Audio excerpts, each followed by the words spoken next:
Hey, what's going on, guys? Willis here. We are back. So it looks like patch or update 1.0.5 is now being rolled out. It is July 31st, and I guess this is the big new update for the game. With it comes Ultimate Valby, Luna, and much more we're going to be going over in this video. So as soon as the maintenance is complete, I'm going to be live on Twitch. We're going to be giving away a Ultimate Valby for one lucky viewer. As well, we're going to be giving away some caliber in this video. So like the video, leave a comment, and make sure to subscribe. So yeah, update 1.0.5 is now here. We're getting the new Descendant Ultimate Valby. So yeah, I'm going to throw this in, but basically they've just uploaded a new trailer showing off, obviously, the new update. It basically shows off Luna. She looks awesome. Got to see some new gameplay of Luna as well, using her new unique weapon, the, I guess, pistol that just fires like music. You get to see a bit of her action in gameplay. It looks like she has this almost like aura around her that you can sort of see the range of how far you can buff allies. We then get to take a look at Ultimate Valby. Yep, she looks awesome. Yes, look at that. Amazing. So basically, this update is coming out today. So yeah, we're going to be able to play with obviously the new characters. Probably not today unless you buy them, but we get to take a look at Valby's new skin as well. Also in the trailer, we get to take a look at the new Boss Gluttony. It's basically like a variation of the Devourer boss, and by the looks of it, it's ice damage. So yeah, it's probably going to be weak to fire, and it's going to do a lot of ice damage to you. So just to prepare your builds, make sure you've got the chill resistance and fire damage. Obviously, the new modules, which we talked about before. I'm not going to go into them, but you guys already know these. She's basically getting exclusive modules that modify her abilities. They've added some new amorphous materials. So I guess some amorphous materials changed. So the amorphous material patterns 11, 44, 115, etc. can no longer be acquired. You can continue to use the amorphous materials you have as before. So they added the AA variants of the amorphous materials from the ones above. And you can acquire the Enhanced Cell Blueprint, Stabilizer Blueprint, Spiral Catalyst, and Code of Ultimate Valby from them. Ultimate Valby's blueprints and code materials will replace one of the items available from the original Amorphous. Interesting. The amorphous material of the AA variant can be acquired and used in the same place as the original. So I'm assuming what they've done is made it so people can't pre-farm, which is kind of interesting. So I guess if you had any of these old amorphous materials, they won't work for the Ultimate Valby parts. You need to farm these new AA variants. So yeah, it looks like you're probably never going to be able to pre-farm for new ultimate characters. It's an interesting thing. It'd be nice to just be able to pre-farm and then get them on launch, but that's just not going to be the case unless I'm reading this completely wrong. So we have the new Descendant, Luna. Luna has been teased and leaked for a while now. Luna is the new Descendant in the game. She's essentially going to be the new buffing unit that buffs your whole team, and they finally revealed all of her abilities. So let's take a look. So her passive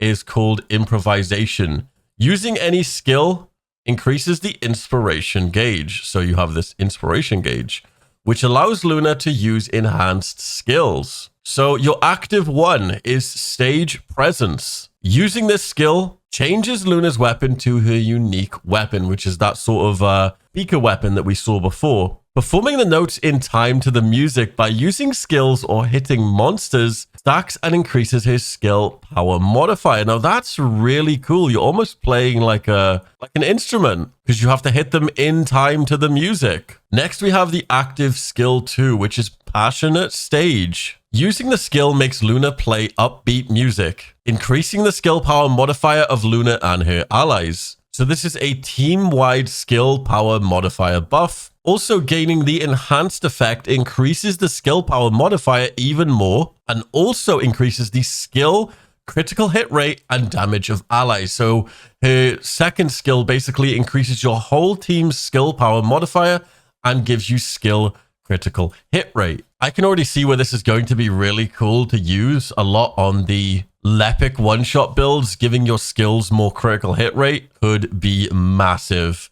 Then we have her active skill 3 called Relaxing Act. Using the skill makes Luna play relaxing music. Hitting the enemy with a note grants an effect that instantly recovers the MP of Luna and her allies. Gaining the enhanced effect increases MP recovery and reduces skill cost. So her next ability basically allows you to recover your team's MP, and obviously the enhanced version makes those skills cost less. And then finally, I think this is her ultimate ability, Delightful Stage. Using the skill makes Luna play delightful music. Hitting the enemy with a note increases the inspiration gauge and decreases the skill cooldowns of allies. Gaining the enhanced effect increases the inspiration gauge even more and immediately resets the cooldown of allies. Wow. So she will basically do a team-wide cooldown reset. Now, that's pretty OP. I've already got like this image in my head of one Luna and like 3 Lepics. All the Lepics just ult, and then she pops her ult, and it just resets all of their ults again. Isn't that pretty crazy? I don't know. I feel like this can be used in a lot of like situations, but that seems pretty nuts. We've got Luna's modification modules. I did cover this in my last video as well. And they've basically changed all of Luna's amorphous materials, the old ones, and they've added the new AA variants to stop you pre-farming. Here we go. We have the new boss, Gluttony. Gluttony is the new hard void intercept battle. It's basically what it looks like, a variation of the Devourer boss. You can intercept Gluttony to collect the Hungry Sonic external component set and the blueprint of the ultimate weapon, the Peacemaker. This is the new ultimate hand cannon, which we'll go into in a sec. So the Hungry Sonic set, this is what it does. So the 2-piece set gives you toxic resistance. The 4-piece set grants you an effect that recovers MP on hitting a target with a skill's unique weapon, as well as an effect that increases skill duration and an MP heal modifier proportionately to max MP. There's a lot of great stuff right now for like Lepic. I feel like this set would be kind of nuts on Lepic, no? So you basically get more MP from hitting them with your unique weapons. So obviously unique weapons is obviously like Lepic's arm, Luna's gun, heck, even Glaze weapon as well. And here we go. We have the new ultimate weapon, the Peacemaker. Added a new ultimate weapon, the Peacemaker. Using a dimension skill,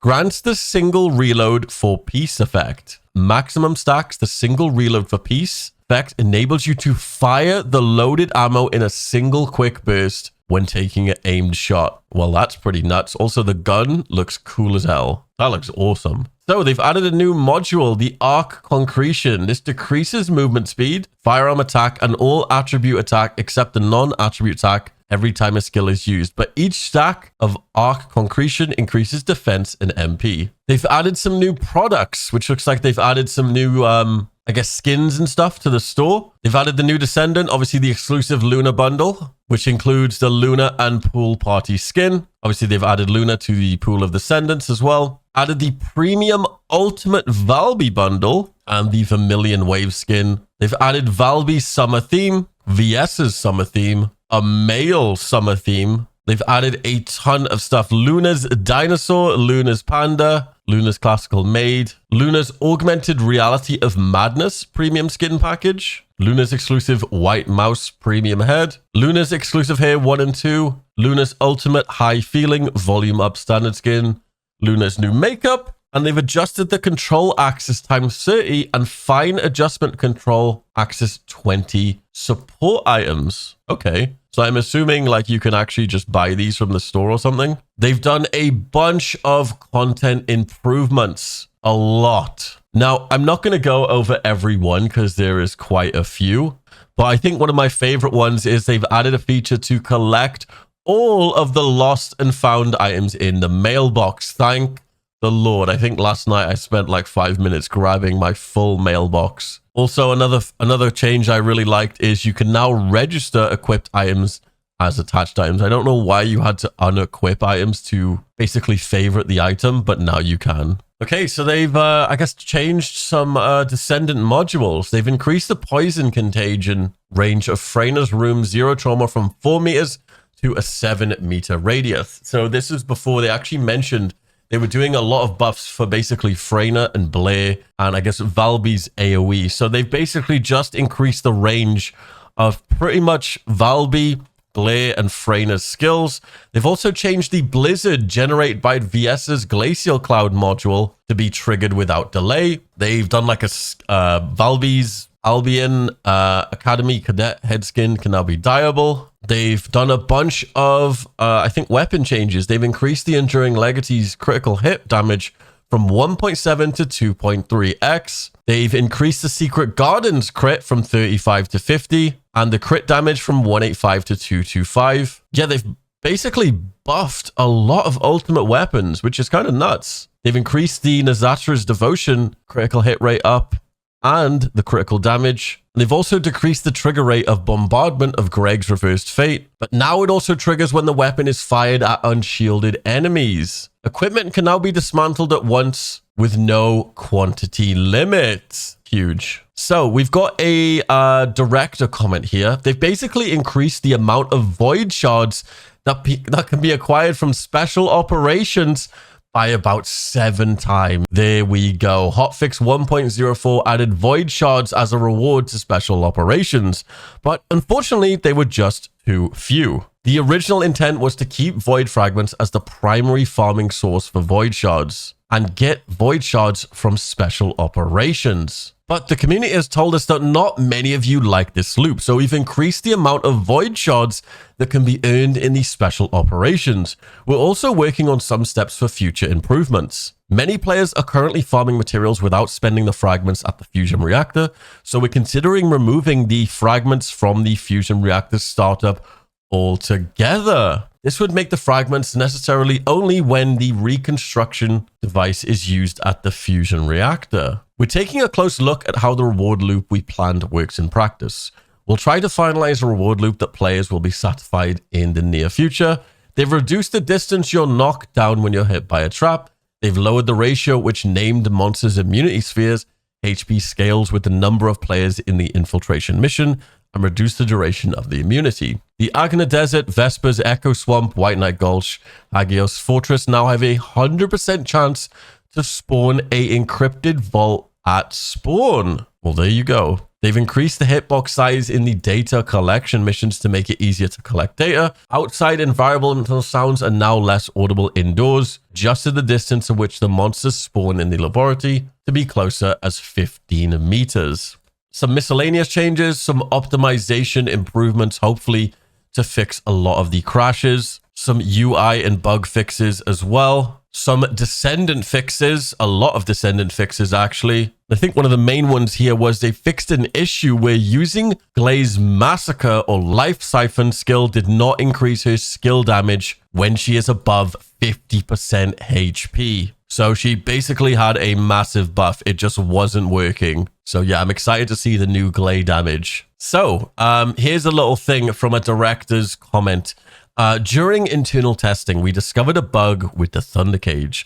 Thundercage should now always deal 1.33 times damage according to its description, but it was dealing more than 1.33% damage when there was a lot of monsters. We fixed this bug, but we also boosted the 1.33 times damage to 2 times, so it doesn't become less efficient when hunting. See, I guess the developers just know. They're like, okay, if we nerf the Thundercage, people are just not going to use it. So we need to find like a middle ground. So yeah, they've basically made it, I think, the same. We're well aware of the items that are value that is important to you. To ensure that fixing the bug doesn't devalue your items, we've given it more power than we originally intended. If something like this happens again in the future, we won't stop at simply fixing the bug, but consider how to preserve the value of your items to provide a reasonable patch. Fix an issue where you could hear 1 or 2 extra shots when firing a repeating firearm. They fixed a lot of modules, done a ton of field fixing as well, ton of miscellaneous fixes. So quick director's comment as well. Greetings. They've got some plans. The dev team is currently working on Season 1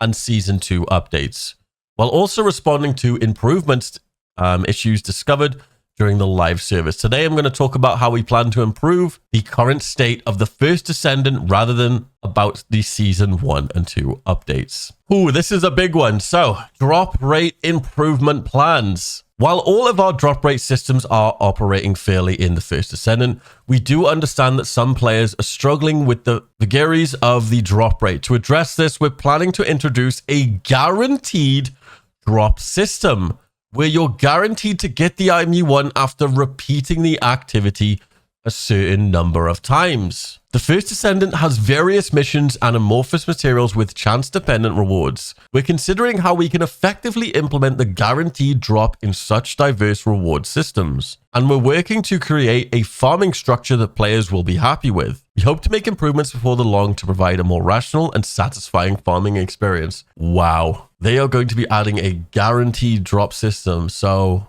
that's pretty crazy. Like that's big. The fact that they're even saying this, like they're fully going to do it. Disposing of leftover items. I read this and I was like, holy crap, no way. We literally talked about this in like 2 videos ago, how we need somewhere to use our leftover blueprints. Next is an update on items that are piling up in your consumables. There is currently no way to dispose of blueprints for descendants and weapons that you've already completed. So there are cases where players are getting multiple copies of blueprints they already own in the farming process. We've been listening to the community who have told us there needs to be a way to dispose of these unwanted items. While we could consider simply converting these into gold or Kuiper, we want to reward you with more value for the time you have put into the game. To resolve this, the dev team is planning a system to dismantle leftover items to get byproducts and a rotating shop system where you can exchange the byproducts for something of value. This will allow the items you've obtained to have a greater value in the game. Wow. That's nuts. That's literally what we said in the video. We were like, hey, we need a vendor where we could use like the items. Well, there you go. We have it now. Supporting build diversity. It's a lot of fun for us to see the variety in the builds being posted in the community lately. We love seeing you try as many different builds and are amazed by the unexpected ways you evolve them. We hope to see more builds exist in the first Descendant, and we want an environment where players are free to experiment with different builds. However, we found that it's difficult to take advantage of the loadouts after assigning socket types, which goes against our goal of experimenting with different builds freely. As a result, the dev team is planning to provide an environment where completely different builds can be created by assigning each loadout with different socket types. We hope this will help you experiment with different builds without feeling overwhelmed. So essentially what this means is, you know the loadout tabs at the top? Basically, each one of those you can now have with a different socket type. Now, I don't know if you can change them out, like the sockets. I'm assuming you'd have to farm completely fresh again, unfortunately, but that's still pretty nuts. And then finishing up with balancing. We're seeing a dominance of the skill damage focused builds of some Descendants. Descendants and weapons that are well suited for these builds are quite popular now. We want the meta to change from season to season.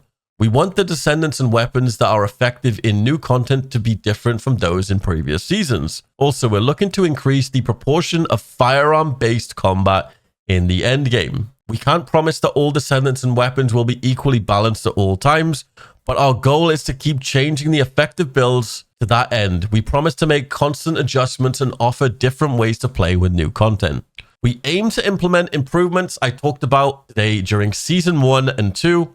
Your feedback means a lot to the dev team. Well, that was a massive, huge update. Update 1.0.5. I think one of the highlights being is you basically can't pre-farm for Luna and Valby. Obviously, the new boss has been added.